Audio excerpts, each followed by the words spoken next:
আদালত নির্দেশ দিয়েছে সিবিআইকেও যে আপনাদেরকে এখন এন্ট্রাস্ট করা হয়েছে বাই কোর্টস ডিরেকশন, সুতরাং আপনারা গিয়ে দেখুন যে কী অবস্থায় আছে এভিডেন্স এবং কোথায় কোথায় ডিস্ট্রাকশন আদৌ হয়েছে কিনা, যে অভিযোগ আসছে কিনা, তারা রিপোর্ট ফাইল করবে।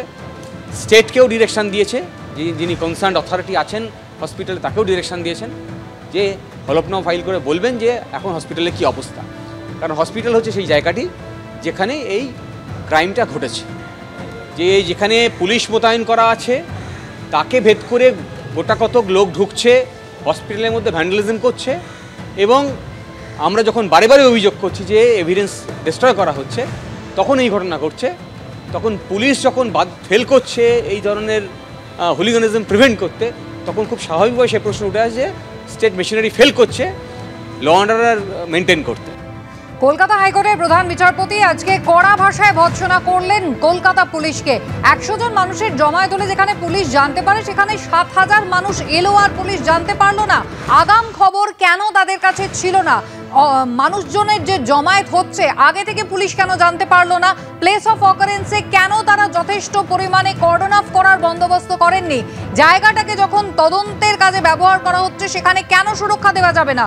পুলিশ যদি নিজেই সুরক্ষিত না থাকে তাহলে তারা অন্য নাগরিককে কিভাবে সুরক্ষা দেবেন, এই প্রশ্ন আজকে করেছেন মাননীয় প্রধান বিচারপতি।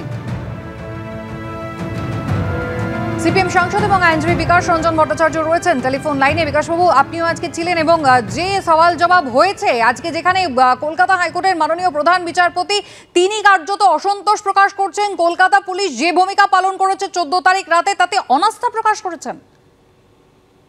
দেখুন, মাননীয় প্রধান বিচারপতি যে মন্তব্য করেছেন সেই মন্তব্যটা যে কোনো সাধারণ বোধবুদ্ধি সম্পন্ন মানুষই করবেন।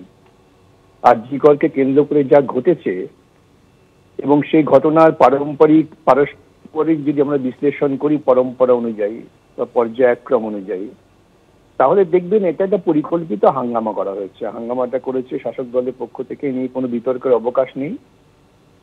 তাদের উদ্দেশ্য ছিল দুটো, একটা হচ্ছে হামলা করে সাক্ষ্য লোপাট করা, কেন ঘটনা যেখানে ঘটেছে ক্রিমিনাল মামলায় প্লেস অফ অকারেন্সটা একটা খুব ইম্পর্টেন্ট গুরুত্বপূর্ণ ব্যাপার।